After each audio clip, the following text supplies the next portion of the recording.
So hey everyone, welcome back to our channel that is Him vlog. तो आज की इस वीडियो में हम बात करेंगे गर्ल्स हॉस्टल अलॉटमेंट प्रोसेस। इस वीडियो के द्वारा आपको जितने भी जो आपके डाउट्स हैं गर्ल्स हॉस्टल प्रोसेस को रिगार्डिंग, आपकी कितनी क्या फीस रहेगी हॉस्टल की, क्या आपका मेस के चार्जेस रहेंगे, क्या आपके डॉक्यूमेंट रिक्वायर रहेंगे, क्या आपका एलिजिबिलिटी क्राइटेरिया है, और क्या आपके जो इंपॉर्टेंट नोटिस है या क्या हॉस्टल की टाइमिंग रहती है, उस टाइमिंग के आपको अंदर हॉस्टल के अंदर जाना पड़ता है। तो चलिए शुरुआत करते हैं गर्ल्स हॉस्टल प्रोसेस। तो सबसे पहले मैं आपको बता दूं, जो DHSU यूनिवर्सिटी है उसमें आपके 4 गर्ल्स हॉस्टल हैं। पहला निवेदिता 1, उसमें आपके 133 रूम्स है, डबल ऑक्यूपेंसी। सेकंड आपका हॉस्टल आता है निवेदिता 2। थर्ड आता है आपका रानी लक्ष्मीबाई हॉस्टल। फोर्थ आता है आपका सरस्वती हॉस्टल। जो निवेदिता 1 और 2 है वो आपके यूजी प्रोग्राम है, जितने आपके यूजी कोर्सेज हैं उनके लिए है। जो रानी लक्ष्मीबाई है वो आपका पीजी कोर्सेज के लिए है।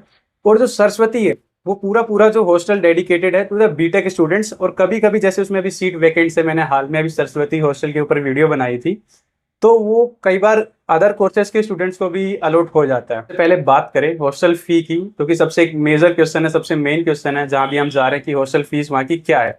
तो शायद ही किसी हॉस्टल की और की फीस होगी, किसी यूनिवर्सिटी में इतनी कम फीस ली जाती होगी। हमारे यहाँ पे हॉस्टल में केवल आपको 200 पर मंथ आपके हॉस्टल फीस है, जो कि आपको पर सेमेस्टर एंड में आपके भरनी होती है। जैसे आपका सेमेस्टर खत्म होता है, आपको जैसे आपका जो नया सेमेस्टर बिगिन होता है उसके आपको दौरान आपको भरनी रहती है। दूसरी अगर हम बात करें मैथ्स की, जो आपके मैथ्स के चार्जेस हैं, मैथ्स का जो आपका चार्जेस है 2250, मतलब 2250। ये भी एक काफ़ी एक नॉमिनल रेट रखा गया है। आपको इसमें 4 टाइम स्नैक्स मिलते हैं। सबसे पहले आपको उसमें ब्रेकफास्ट, लंच, फिर आपका इवनिंग स्नैक्स, फिर रात में आपको डिनर। इसके लिए आपकी एक मैथ्स कमेटी भी बनाई गई है, जिसके अगर आपको फूड के रिगार्डिंग आपको कोई भी समस्या है, या आपको खाना अच्छा नहीं लग रहा, या कुछ भी अच्छा खाना नहीं बन रहा है कुछ टाइम पीरियड के लिए, तो आपको उस कमेटी का आप इन्फॉर्म कर सकते हैं। वो कमेटी आपके जो वार्डन है, आपकी वार्डन को बताया जाता है और उस समस्या का समाधान किया जाता है। अब हम बात करते हैं एलिजिबिलिटी क्राइटेरिया की, कि आपको किस बेसिस पे आपको गर्ल्स हॉस्टल अलॉट होता है। तो सबसे पहले जो मेजर है वो है डिस्टेंस। सबसे पहले आपका डिस्टेंस ही देखा जाता है कि आप कितना आपका दूरी है। जो DHSU का हॉस्टल है तो स्टेशन टू स्टेशन आपकी दूरी नापी जाती है। जैसे सागर आप यहाँ का स्टेशन है डॉक्टर हरी सिंह गौर का, तो जैसे आप कोई भी स्टेट से बिलोंग कर रहे हैं, जो वहाँ का आपका नियरेस्ट रेलवे स्टेशन है, nearest railway station to Sagar railway station की आपकी दूरी मापी जाती है। सबसे पहले आपका सबसे पहले आपका डिस्टेंस।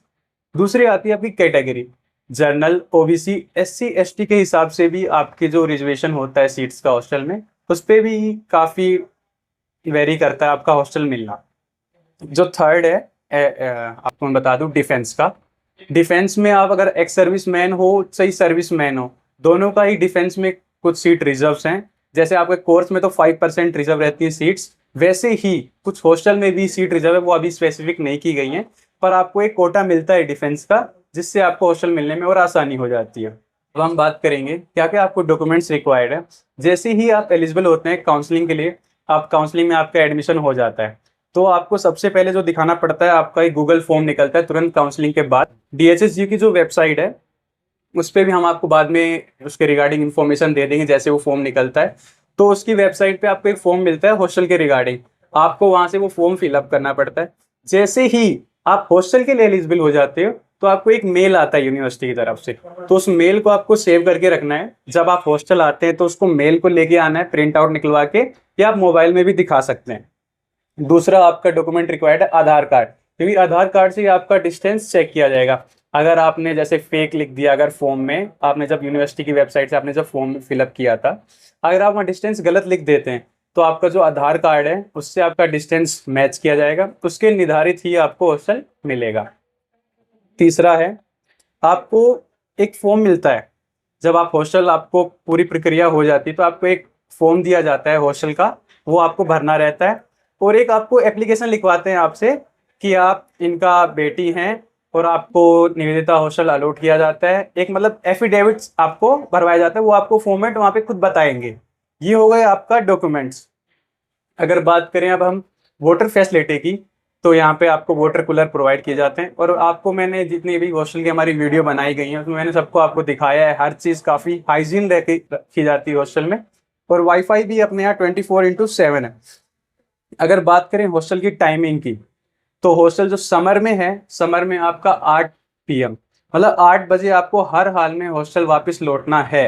हालांकि अभी बॉयज में तो ऐसी कोई स्पेसिफिक डेट नहीं होती, पर गर्ल्स में आपको 8 बजे हॉस्टल के अंदर लौटना है समर्स में।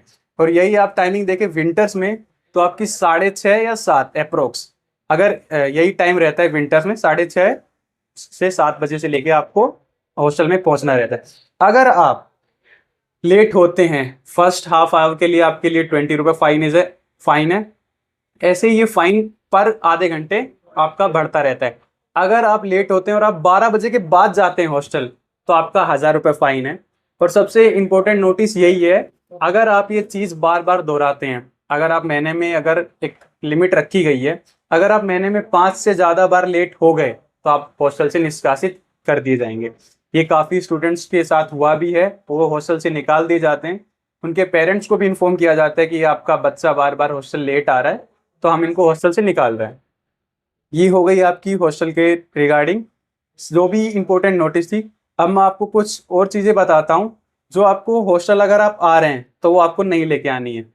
आपको कोई भी आपका जो पेट है वो अलाउ नहीं है। कोई भी आप इलेक्ट्रॉनिक आइटम नहीं लेके आ सकते, ना ही आप प्रेस लेके आ सकते, ना ही आप हेयर स्ट्रेटर लेके आ सकते हैं, ना ही आप इंडक्शन। यहाँ पे आपको एक हीटर प्रोवाइड किया जाता है, मैंने जो हॉस्टल की वीडियोस में दिखाया भी है। तो आपको यहाँ पे मिलता है सब कुछ।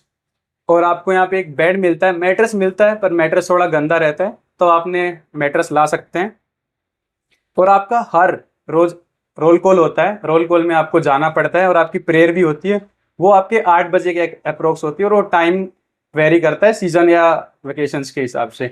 तो अगर आपको अब भी कोई हॉस्टल के रिगार्डिंग कोई भी समस्या है, अधिकतर मैंने सारे पॉइंट्स कवर करने की कोशिश की है। अगर आपको अब भी लगता है कि आप मेरे से कोई पॉइंट छूट रहा है या आपका कोई क्वेश्चन है, तो आप हमें कमेंट सेक्शन में बता सकते हैं। हम उसे सॉल्व करने की जल्दी से जल्दी आपकी मदद करेंगे। आपका जो भी क्वेश्चन होगा उसका हम आंसर देंगे। थैंक यू, धन्यवाद।